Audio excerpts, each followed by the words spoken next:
Hello मेरे photons, कैसे आप सब? उम्मीद है बेहतर हैं, स्वस्थ हैं और मन लगाकर पढ़ाई कर रहे हैं।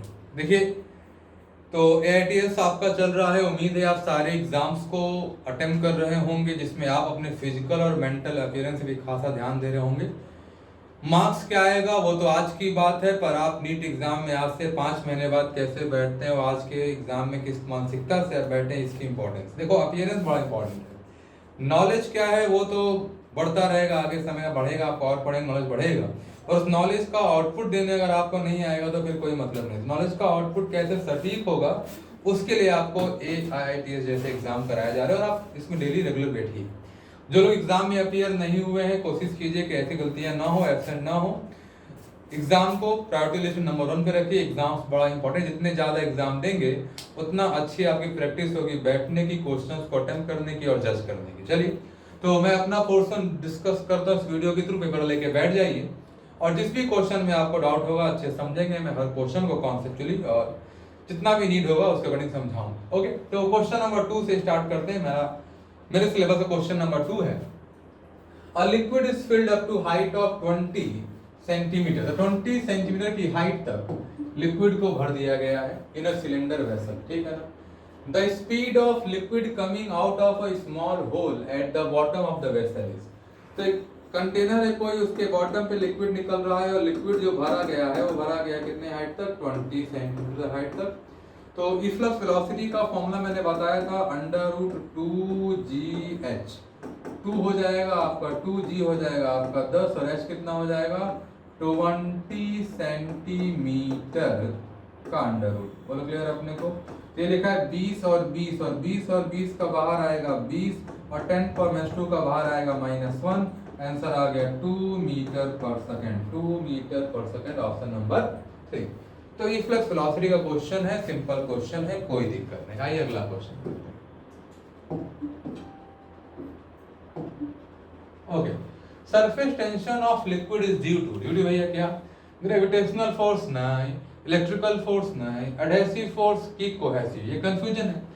सरफेस टेंशन का मतलब तो मैंने आपके नोट्स में बड़े क्लियरली लिखवाया है। जो ज्यादा फैलता है उसका सरफेस टेंशन ज्यादा होता है। सॉरी, जो ज्यादा फैलेगा उसका सरफेस टेंशन कम होगा और जो कम फैलेगा उसका सरफेस टेंशन ज्यादा होगा। तो सरफेस टेंशन ज्यादा होना मतलब सरफेस टेंशन होना। तो सरफेस टेंशन तब होता है जब लिक्विड कम फैलती है। लिक्विड कम तब फैलेगी जब उसका दूसरे मॉलिक्यूल से नहीं, अपने मॉलिक्यूल से डायरेक्शन ज्यादा है। मतलब cohesive nature surface tension define करता है, क्योंकि कोहेसिव नेचर अगर ज्यादा है तो फैलेगा कम और कम फैलेगा, सरफेस टेंशन क्या होगा? ज्यादा। Option number 3, sorry option number 4 cohesive. ठीक है, चलिए। कोई भी दिक्कत होगा कमेंट बॉक्स ओपन है, वहां बताएंगे। सरफेस टेंशन में बी डिफाइंड एज। तो सरफेस टेंशन का डेफिनेशन क्या है? देखो, सरफेस टेंशन के दो फॉर्मूले थे, फोर्स अपॉन लेंथ या एनर्जी अपॉन एरिया। तो एनर्जी अपॉन एरिया कहाँ है? देखो पहले लिखा है work done per unit area in increasing the surface area of liquid under the isothermal condition. The work done per unit area increasing the surface area of liquid under isobaric condition. The work done per unit area in increasing the surface area of liquid under adiabatic. देखो, तो surface area बढ़ाना एक बड़ा ही slow process, और slow process एक isothermal process होता है, और वर्क डन अपॉन एरिया एक सरफेस टेंशन होता है। तो ऑप्शन नंबर क्या हो गया? 1। तो सरफेस एनर्जी का सरफेस टेंशन फॉर्मूला क्या लिखा था? Surface energy upon area. Surface energy आई किससे? वर्क करने से। और वर्क बहुत आराम से, इनफाइनेटसिमली स्लोली तरीके से एरिया बढ़ाया जाता है। आप लेक्चर किए हैं मेरा तो नोट्स में लिखवाया है। तो प्रोसेस अगर बड़ा स्लो है तो आइसोथर्मल कंसीडर किया जाएगा।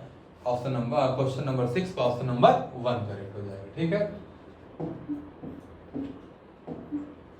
If a water drop is kept between two glass plate, then it's safe. तो अगर आपने कभी जीवन में किया होगा तो आंसर बड़ा आराम से मिल गया होगा। दो पतले पतले ग्लास प्लेट्स के बीच में अगर पानी रखो तो उनको अलग करो, तो अलग नहीं होना चाहते, ताकत लगती है। तो अलग नहीं होना चाह रहे, ताकत लग रही, मतलब उनका लिक्विड का पानी के साथ इंटरेक्शन ज्यादा हो रहा है, मतलब कॉनकेव। मतलब concave. The answer is 3, simple. तो ये तो एक फॉर्मूला है जो कि आपके नोट्स में क्लियरली लिखवाया है मैंने। फॉर्मूला सिंपल है, अगर ये एंगल थीटा है तो ये एंगल कितना, ये एंगल हो जाएगा आपका 180 माइनस थीटा, जहां से t का एक कंपोनेंट आएगा इसके अलोंग, जो कि हो जाएगा आपका t cos 180 माइनस थीटा, जो कि हो जाएगा t cos थीटा माइनस में। तो इन दोनों को इसने बैलेंस किया तो t2 is equal to t1 minus t cos theta, जहां से t cos थीटा is equal to t1 minus t2, जहां से cos थीटा is equal to t1 minus t2 by t। Option number 4 notes में है, वैसे क्लास में कराया है, यहां भी सॉल्व कर दिए। Consider the following statement, select the true statement.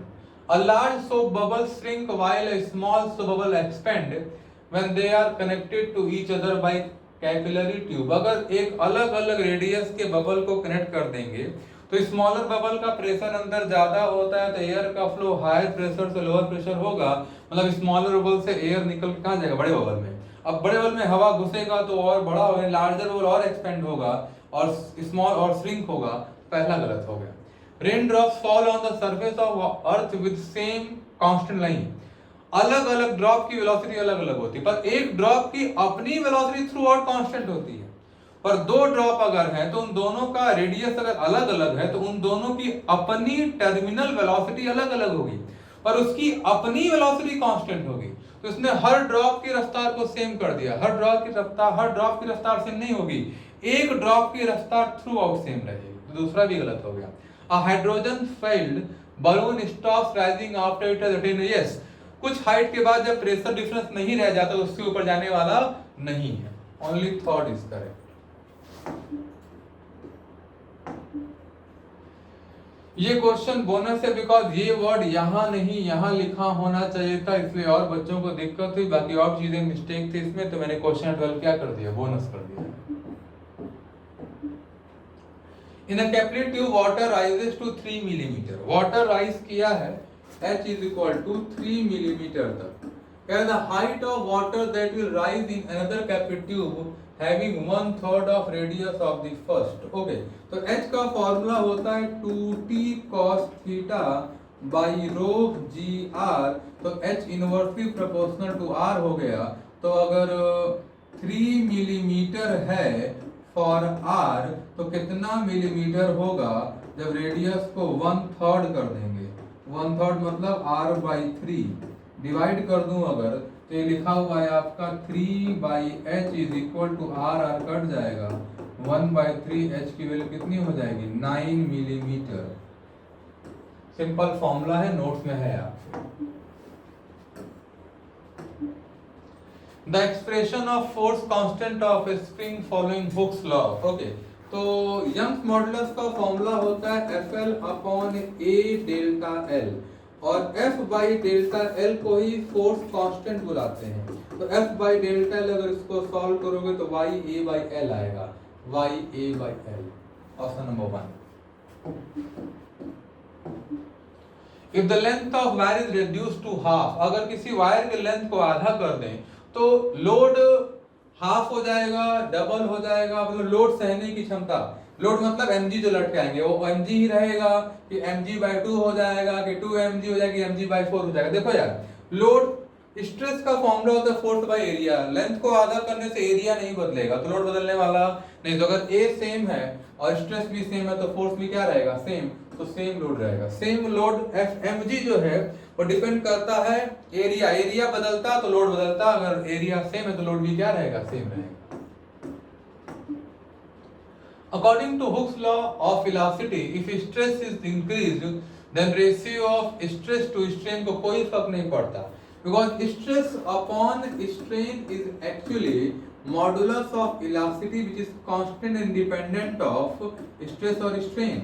Because ये प्रोपोर्शनैलिटी कांस्टेंट है, और जिन दो लोगों की वजह से कोई क्वांटिटी पैदा होती है वो उन दोनों पे डिपेंड ही नहीं करती, मतलब remains constant. Option number 2। The reason for the change in shape of regular body is volume stress, shear stress, laminar stress, metallic strain। तो the reason of for change in shape of regular, एक body में जो change in shape आता है उसकी main वजह होती है उसका longitudinal strain, shear strain tangential अक्सर लॉन्ग स्ट्रेन की वजह होती है जिसके इसमें क्या आता है, चेंज आता है। The reason for change in shape for regular body, volume में पूरा वॉल्यूम बदल जाएगा, शेप में कोई चेंज नहीं आएगा, स्फीयर स्फीयर रहता है वॉल्यूम बदलने पे। शियर स्ट्रेन में हल्का सा शेप चेंज आएगा लेकिन फिर रिगेन हो जाएगा, बहुत चेंज नहीं। लेकिन लॉन्ग स्ट्रेन में क्या होता है कि उसका पतला या मोटा हो जाता है, इसलिए आंसर कौन सा होगा, थर्ड आंसर होगा।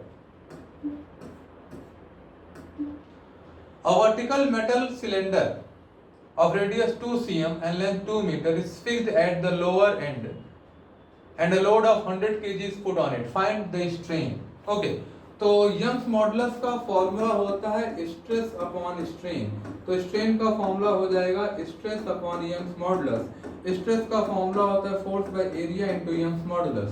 तो फोर्स कितना दिया गया है, 100 kg पुट किया गया, जी की वैल्यू 10, ये लोड उसका फोर्स हो गया, इनटू एरिया, एरिया क्या हो जाएगा, सिलेंडर का एरिया क्या हो जाएगा, cross section pi are square, क्या हो जाएगा, pi are square. Pi are square मतलब हो जाएगा आपका 22/7 इनटू एरिया हो जाएगा रेडियस का स्क्वायर मतलब 4 × 10⁻⁴ इनटू यंग्स मॉडुलस कितना है, 2 × 10⁻11।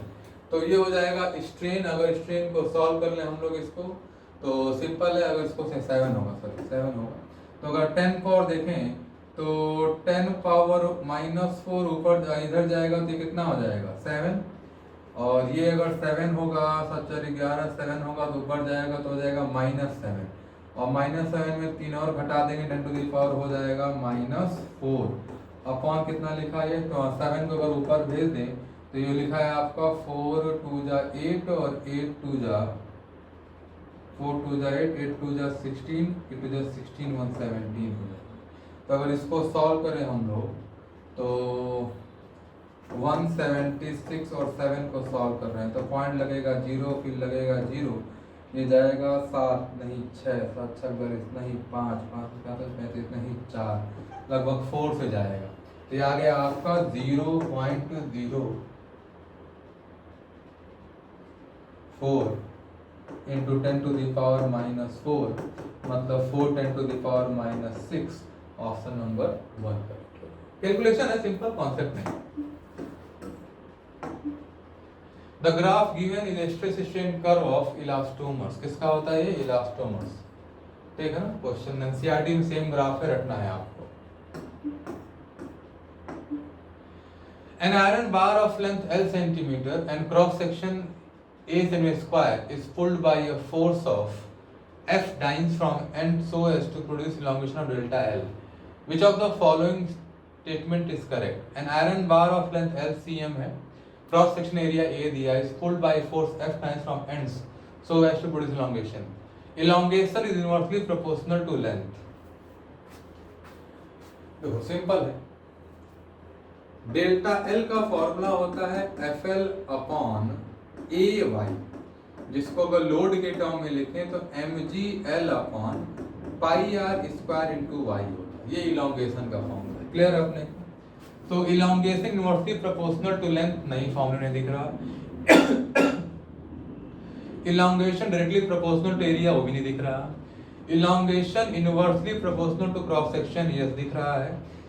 डायरेक्टली नहीं, इनवर्सली यंग्स के, मतलब ऑप्शन नंबर कौन सा हो गया 3, क्योंकि ये elongation inversely proportional cross section के। The stress strain curve are shown in the figure for two materials A and B. Are कह रहा है Young's modulus of A greater than B, तो A का ये थीटा ज्यादा है, B का थीटा कम है। थीटा ज्यादा होगा तो tan थीटा ज्यादा होगा तो स्लोप ज्यादा होगा, और जिसका स्लोप ज्यादा उसका यंग्स मॉडुलस भी ज्यादा होगा। Reason Young's modulus for small strain, strain हमेशा स्मॉल होता है बिकॉज़ रिगेन भी तो करना है। स्ट्रेस बाय स्ट्रेन होगा फॉर्मूला, स्लोप क्या बिल्कुल सही लिखा हुआ है।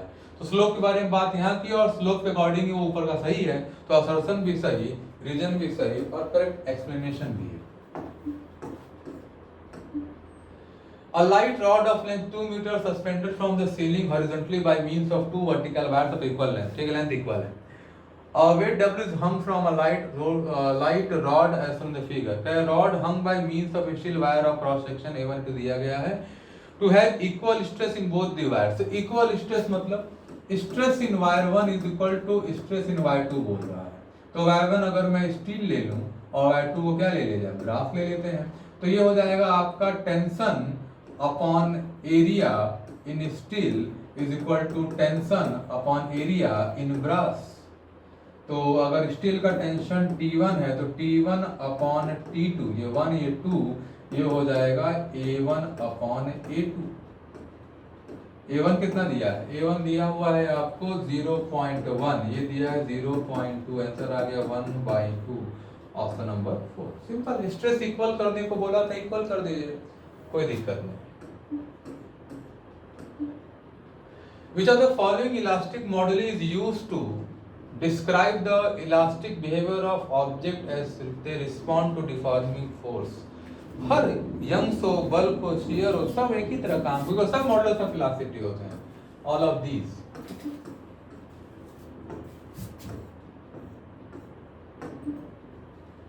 A copper wire of length 8 meter, steel wire of length 4 meter, each of area दिया है first in end to end and stress tension 500 Newton। कह रहा है elongation in copper wire end to end connected है।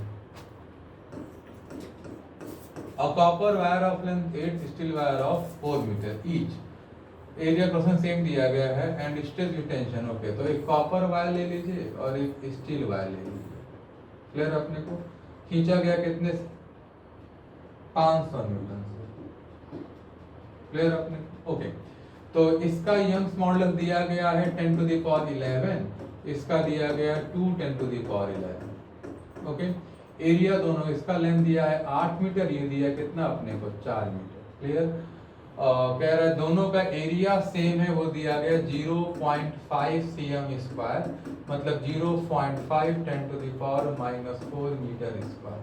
फिर elongation in copper wire, total elongation in metre अगर देखें तो सब कुछ निकाल लिया जाए तो 500 न्यूटन का अगर डिफॉर्मिंग फोर्स लगाया गया है तो सीरीज कॉम्बिनेशन में दोनों में फोर्स सेम पहुंचेगा, तो 500 यहाँ भी 500 यहाँ भी पहुंचेगा।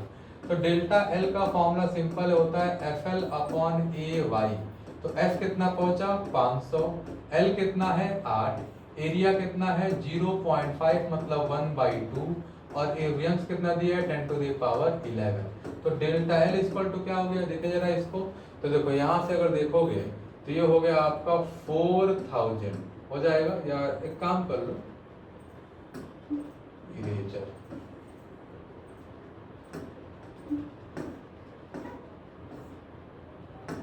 ओके।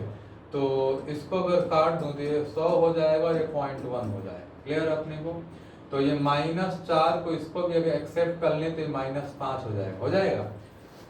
तो -5 और 11 कितना हो गया आपका 6, और 6 ऊपर जाएगा तो ये हो जाएगा 10 to the, ये हो गया आपका 800 × 10 to the power -6, मतलब ये लिखा हुआ है 0.8 × the power -3, मतलब ये लिखा है 0.8 मिलीमीटर। तो ए का हो जाएगा तीसरा, ए का हो जाएगा तीसरा, पहला ऑप्शन ही बस मैच हो रहा है। सेम आप चाहो तो इलांगेशन स्टील वायर के लिए निकाल सकते हो, डेल्टा एल इक्वल टू हो जाएगा वही 500। हाँ, लेंथ इस बार 4 मीटर है, एरिया हो जाएगा आपका 0.5 जिसको 5 10 to the power -5 लिख लो अब, और Young's modulus 2 10 to the power 11 हो जाएगा। क्लियर अपने को, ये हो जाएगा 100 कट जाएगा, ये 2 to the 4 हो जाएगा, ये 6 ऊपर जाएगा, तो ऊपर लिखा हुआ है आपका 200 10 to the power -6, यानी कि 0.2 मिलीमीटर। 0.2 यानी बी का कितना हो जाएगा आपका 1/4 ऑफ द इलांगेशन। तो इलांगेशन का 1/4, इसका 1/4 ऑफ कॉपर वायर। क्लियर अपने, इसका 1/4 देखो यही आएगा, तो बी का चौथा हो गया। कुल इलांगेशन दोनों को जोड़ दीजिए आप तो 1 हो जाएगा, सी का दूसरा हो जाएगा, और elastic potential energy of the system in joule will be, तो कोई दिक्कत नहीं, उसका फॉर्मूला और सिस्टम का अगर चाहिए अपने को तो वह half into stress into strain कर लो, या इससे अच्छा है कि half into F delta L कर लो। तो एफ की वैल्यू कितनी हो गई 500 और डेल्टा एल कितना आया है 1 मिलीमीटर। ये हो जाएगा आपका 250, यानी 0.25 जूल। देखिए सब मैच हो गया। Okay, bulk modulus of elasticity represent incompressibility. Okay, तो बल्क मॉडुलस का फॉर्मूला होता है कंप्रेसिबिलिटी का इनवर्स, मतलब इनकम्प्रेसिबिलिटी की बात हो रही है। और बल्क मॉडुलस का फॉर्मूला होता है minus delta P upon delta V into we.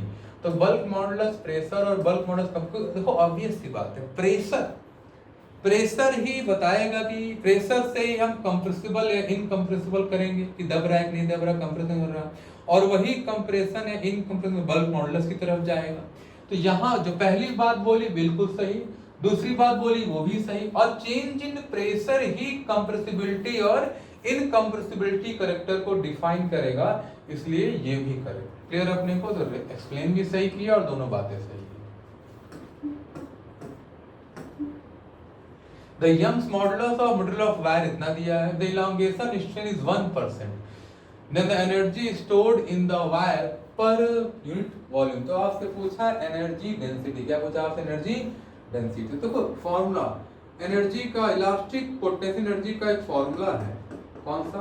Half into Young's modulus into strain का स्क्वायर इंटू वॉल्यूम। नीचे ले आओ तो ये अपॉन वॉल्यूम हो जाएगा आपका हाफ,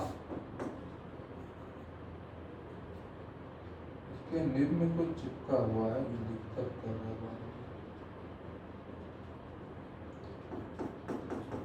स्ट्रेन का इसका। क्लियर अपने को?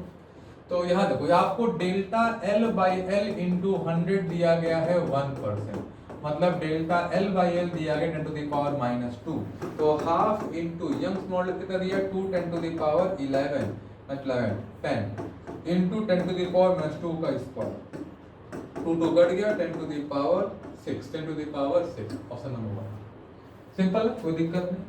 एनर्जी अपन वॉल्यूम पूछा आपसे, वॉल्यूम ये फॉर्मूला नोट्स में है आपके। Hydraulic lifts and hydraulic brakes are based on Bernoulli, sorry Pascal, not Bernoulli. Bernoulli flowing liquid के लिए होता है, पास्कल लिक्विड का इनकम्प्रेसिबल होना। एक जगह प्रेशर लगाओगे तो हर जगह वही पहुंचेगा, ये तो पास्कल लॉ है। अगला क्वेश्चन देखिए 35। कहता है vessel with water is placed on a weighing pan and its weight 600 ग्राम, ठीक है। Now ball of mass 40 gram, density 0.80 sunk into the water with a pin of negligible volume. Actually क्या है कि देखो, बॉडी जिसको डुबोया गया, बॉल, उसका density कम है, यानी वो डूबेगा नहीं, लेकिन उसको एक पिन से दबाया गया। दबाने का मतलब है कि जो बायोन फोर्स उसको ऊपर ढकेलता, उसके अगेंस्ट एक फोर्स लगाकर डुबाया गया है। मतलब हमने एक एक्सटर्नल फोर्स लगाया इस बॉल पे। इस बॉल पे क्या लगा? एक एक्सटर्नल फोर्स। मतलब एक्सटर्नल फोर्स लगने का मतलब है कि जो रीडिंग होगी वेइंग मशीन की, वो तो ये 6 रीडिंग होगी, वो 600 तो होगी ही, प्लस जो एक्स्ट्रा बायोन फोर्स लगा उसको मेजर करेगा, तो 600 ग्राम तो रीड करेगा। बायोन फोर्स का फॉर्मूला क्या हो जाएगा? ये होता है आपका density of liquid into volume displaced into g. अरे बोलो हाँ यार। अब यहां ध्यान दो, अगर तो डेंसिटी ऑफ लिक्विड मतलब कौन, तो किसमें डुबोया गया? डेंसिटी ऑफ लिक्विड में दिया गया आपने को। डेंसिटी ऑफ लिक्विड यहाँ कौन है? Place in weighing pan, now ball of mass is some in the water, water है, तो ये कितना 10 टू द पावर नहीं 1 हो जाएगा। ओके, इनटू वॉल्यूम, वॉल्यूम कितना? तो वॉल्यूम होगा उसका मास तो कौन, उसकी डेंसिटी, बॉडी की मास है, बॉडी डेंसिटी, बॉडी का मास कितना 40 ग्राम, डेंसिटी कितना 0.8 इंटू जी की वैल्यू कितनी है 10। इसको सॉल्व करें तो ये लिखा है आपका 600 ग्राम प्लस कितना लिखा है, ये लिखा है आपका, अगर देखें तो इसको पूरा कट करोगे तो 50 मिलेगा आपको, यानी कितना आंसर आ गया 650 ग्राम। एक्चुअली क्या है, अगर एक पिन से इसको दबाते नहीं तो ये ऊपर सरफेस पे रहता तो 640 ग्राम आंसर होता, पर डेंसिटी इसकी कम है, लेकिन फिर भी इसको पिन से दबा के डुबोया गया है। इसका मतलब क्या है कि एक एक्स्ट्रा फोर्स लगाया गया है, एक्सटर्नल फोर्स, और एक्सटर्नल फोर्स वेइंग मशीन को रीडिंग को चेंज करेगा। तो जितना एक्स्ट्रा फोर्स लगाया गया उसको डुबाने के लिए वो बायोन फोर्स के बराबर होगा। आंसर कितना आएगा 650। Okay, specific gravity of body is numerically equal to relative density of body की डेंसिटी। देखो स्पेसिफिक ग्रेविटी का मतलब होता है रिलेटिव डेंसिटी, और वो किसका है? बॉडी का। तो फिर वो ऑप्शन नंबर 3 करेक्ट हो जाएगा। फॉर्मूला नोट्स में है आपके, specific gravity of body is numerically equal to relative density of the body. If a solid float 1/4 of its volume above the surface of water, then density of solid is related to density of water. Simple है. तो density of solid देखें तो वो हो जाएगा rho S into volume into ये पूरा weight of solid हो गया. और किसमें डूबा है? पानी में. डेंसिटी ऑफ वाटर इंटू कितना डूबा है? तो 1/4 of volume V/4 into G. G cancel, V cancel. कितना आ गया? Rho W/4. Option number second. A small iron drill sink in water while a large iron ship float. Yes. सुई डूब जाता है पर शिप नहीं डूबता. रीजन? The shape of iron drill is like a flat surface. ये वर्ड यहाँ पे आपका गलत लिखा है, फ्लैट सरफेस. क्लियर है अपने को? सुई फ्लैट सरफेस नहीं होता. हाँ, पर शिप का सरफेस फ्लैट होता है जिसकी वजह से उसको तैरना आसान होता है. तो दोनों बातें एक दूसरे को क्या करेंगे, इतना आप इग्नोर कर सकते हैं, कोई दिक्कत नहीं. ठीक है ना? मैं इसको बोनस नहीं कर रहा, बच्चे चिल्ला रहे बोनस करो, बोनस नहीं करूंगा. इतना क्लियरली है कि कोई सुई फ्लैट नहीं होती. ऑब्वियसली बात शिप की बात करें, और शिप के फ्लोट करने की वजह उसका फ्लैट सरफेस होता है क्योंकि पानी ज्यादा डिस्प्लेस करता है. ठीक है ना? तो दोनों बातें सही हैं और एक दूसरे को एक्सप्लेन भी कर रही हैं. The total weight of piece of wood is 6 kg. ठीक है, चलिए. In the floating state it's in water it's 1/3 part remains inside the water. मतलब पहले तो weight of wood is equal to buoyant force करें अगर तो 6 kg इंटू जी बराबर डेंसिटी ऑफ वाटर इंटू 1/3 ही डूबा है इंटू जी. फिर कह रहे कितना मैक्सिमम वेट ऐड कर दें. मान लो 6 इंटू जी में मैंने कुछ और m इंटू जी ऐड कर दिया equal to density of water. अब कह रहा है कि पूरा डूब गया. क्या डूब गया? पूरा डूब गया. डिवाइड कर दो इसको. रो W V जी कैंसिल, यहाँ भी जी कैंसिल हो जाएगा. यहाँ क्या मिलेगा? 6/6 plus m is equal to 1/3. मतलब ये मिल रहा है अपने को 18 is equal to 6 plus m. मतलब m इज इक्वल टू कितना आ गया? 12 kg. Option of 4. क्लियर अपने को? In hydraulic lift, compressed air exerts a force F1 on a small piston. Okay. Diagram याद करो, सिलेबस में नोट्स में आपके लिखवाया है एक स्मॉल एक बड़ा पिस्टन. क्वेश्चन कह रहा है यहाँ दबाया गया F1 जिसका एरिया कितना है A1, तो प्रेशर आया P1 की वैल्यू हो जाएगी F1/A1. आगे बढ़े. रेडियस दिया A1 निकाल. This pressure is transmitted to a second piston of radius 15 cm में, बड़ा piston A2. If the mass of the load to be lifted, इसके ऊपर अपने को जो F2 चाहिए वो कितना है? 1350 kg. कह रहा है pressure necessary to accomplish this task. Okay, समझिएगा. तो अपने को पता है यहाँ जो प्रेशर P1 पहुंचेगा वो P1 बराबर किसके होगा? P1 बराबर होगा आपके F2 times of not F2 यहाँ जो फोर्स मिलेगा F2 वो हो जाएगा आपका P1 इंटू A2. क्या मिल जाएगा? P1 into A2. अब सवाल है कितना प्रेशर चाहिए, तो या तो प्रेशर यहीं से निकाल लीजिए आपको कि कितना फोर्स लटका के मिल गया अपने को, या F1 अगर मिल जाए तो आपको F1/A1 मिल जाए. चलो यहाँ ध्यान दो जरा. तो F2 इज इक्वल टू हो जाएगा F1/A1 इंटू A2. तो अगर P1 अपने चाहिए तो F1/A1 से निकालना होगा. देखें जरा, क्या पता सीधे यहीं से आंसर आ जाता. तो यहाँ से अगर P1 निकालें तो P1 पैदा करेगा F2/A2. F2 कितना है? 1350 इंटू जी कर लें अगर, अपॉन A2 कितना दिया आपने को? A2 दिया है रेडियस का स्क्वायर, मतलब ये हो गया 15 इंटू 15 का स्क्वायर इंटू 15 10⁻⁻4 इंटू पाई 22/7. इसको जरा सॉल्व करना पड़ेगा अपने को. जरा सॉल्व करके देखते हैं यहाँ देखो जरा क्या हो जाएगा.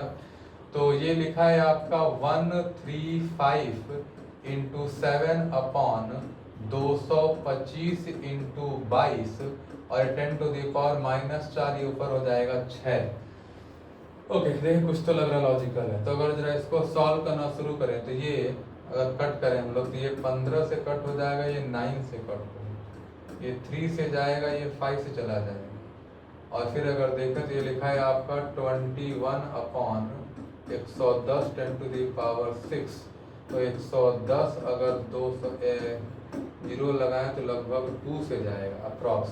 तो आई थिंक P1 की वैल्यू 0.2 10 टू द पावर 6 आ रही है, मतलब 2 10 टू द पावर 5 पास्कल आ रहा है। ऑप्शन नंबर 2 करेक्ट हो गया।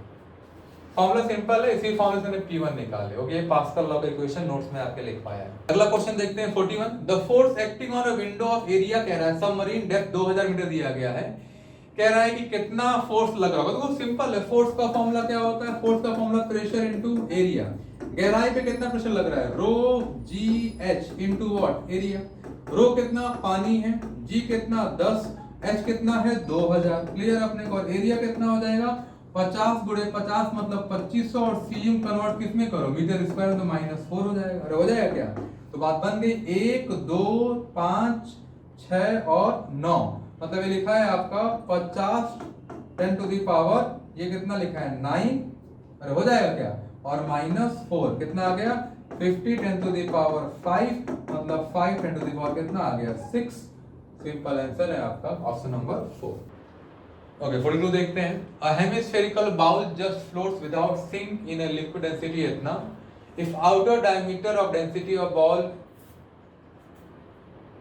दिया गया अपने को, तो पहले डायमीटर क्या होगा? कोई दिक्कत नहीं। तो यहाँ सिंपल देखो, पहले तो weight of bowl is equal to हो जाएगा buoyant force on the bowl.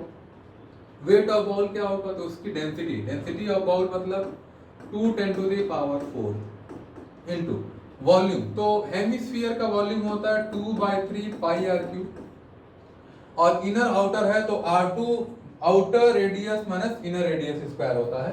और चूंकि डायमीटर है तो ये हो जाएगा आउटर डायमीटर, अगर मान लें हम लोग कैपिटल D, तो कैपिटल D का स्क्वायर माइनस इनर डायमीटर का square is equal to buoyant force. Buoyant force किसमें डुबोया गया? इसको लिक्विड डेंसिटी दिया गया अपने को, डेंसिटी लिक्विड दिया गया, तो 1.2 10 टू द पावर 3 में डुबोया गया इसको,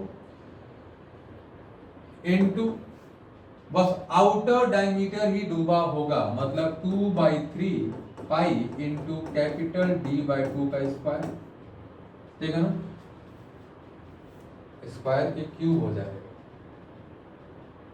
वॉल्यूम है ना, cube into what? Cube into what? G. आज जरा सॉल्व करें, तो जी यहाँ भी रहेगा, तो G और G कैंसिल हो गया, 2/3 पाई 2/3 पाई भी कैंसिल हो गया। इसको कैंसिल करेंगे तो ये भी कैंसिल हो जाएगा, इसको कैंसिल करेंगे तो 0.6 बचेगा। तो यहाँ पे देखो तो कैपिटल D कितना दिया है? आउटर इंटू दिया गया 1, तो ये लिखा है 1/2 मतलब 1/8 minus D³/8 is equal to, ये लिखा है आपका 0.6 इंटू 1/8। तो यहाँ से अगर सॉल्व कर लें इसको, तो अगर 1/8 कॉमन लें तो कैंसिल हो जाएगा, तो 1 minus D³ is equal to 0.6, तो D³ is equal to 1 minus 0.6 से 0.4, और 0.4 का अगर देखें तो यहाँ पे अपने को क्यूब रूट करना पड़ेगा। कैलकुलेशन में तो कोई दिक्कत। ओके, तो इंटू 10 यहाँ बचेगा, इंटू 10 मिस हो रहा था, इंटू 10 यहाँ बचेगा, और इंटू 10 जब इधर की ओर आएगा तो अपॉन 10 हो जाएगा। अपॉन 10 के बाद यह वैल्यू हो जाएगी आपकी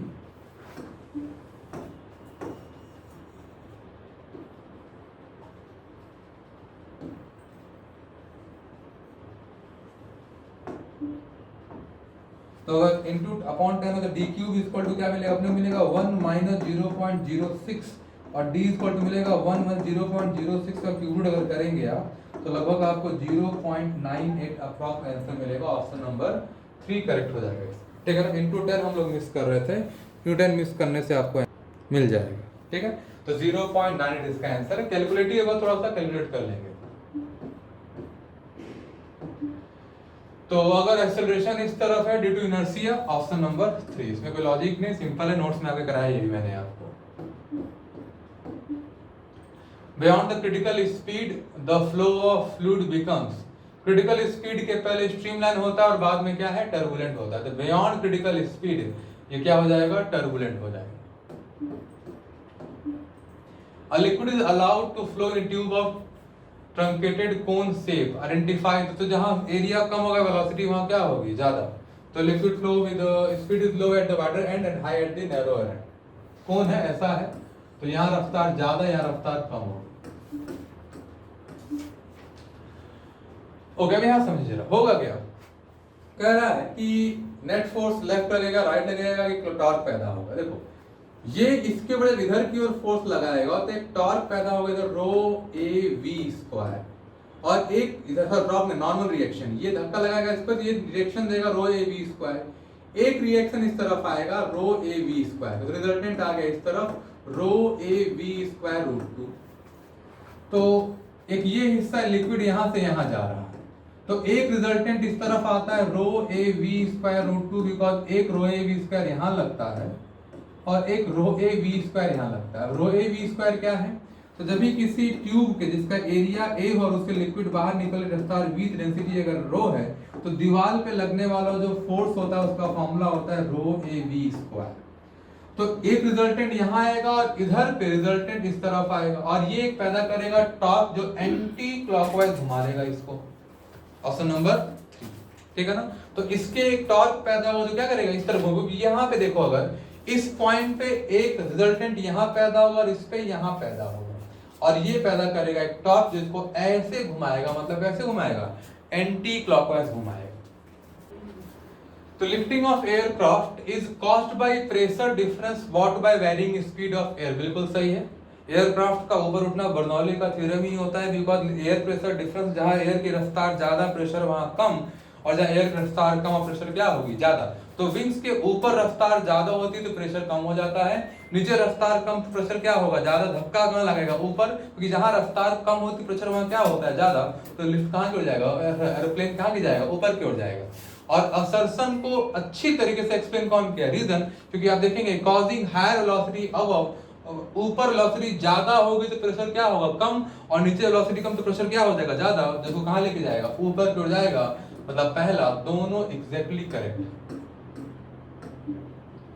अब बॉल ऑफ रेडियस r किसी h हाइट से गिराया गया है, गिरने के बाद वेलोसिटी बिल्कुल चेंज नहीं की गई है, कह रहा है v क्या h क्या होगा। देखो तो यहां से यहां जब वो टकराएगा तो उसकी रफ्तार होगी अंडर रूट 2gh, और ये चूंकि कांस्टेंट हो गए लिक्विड के अंदर, तो ये बन गई टर्मिनल वेलोसिटी, जिसका फॉर्मूला होता है आपका 2r स्क्वायर फॉर, यहाँ हो जाएगा बॉडी की डेंसिटी माइनस लिक्विड की डेंसिटी अपॉन 9 ईटा, और साथ में और कौन होता है यहाँ पे, एक और क्वांटिटी होती है 6 पाई ईटा आरवी होता है, और साथ में कौन होता है बायोन फोर्स होता है 4/3 पाई आर क्यूब इंटू जी, हाँ जी होता है, क्लियर है, ठीक है ना। तो अब रूट को हटाएंगे तो क्या मिलेगा, 2gh is equal to 4/81, r का 4/8 स्क्वायर, और ये मिल जाएगा आपको सिग्मा माइनस रो का स्क्वायर इंटू जी का स्क्वायर, एक जी कैंसिल हो जाएगा, 2 2 जा 4 हो जाएगा, h की वैल्यू कितनी आ गई 2/81 r पावर 4 अपॉन ईटा स्क्वायर, और डेंसिटी जो है बॉल का रो दिया है और वाटर है तो 1 हो जाएगा इंटू जी। ऐसा कोई ऑप्शन दिख रहा है आपको, 2/81 r पावर 4 अपॉन, हाँ ठीक है, तो 2/81 हो गया, r का पावर 4 है, होल स्क्वायर को ऑप्शन नंबर 3 करेक्ट हो गया, ठीक है ना, ईटा होल स्क्वायर लिख लिया है। Terminal velocity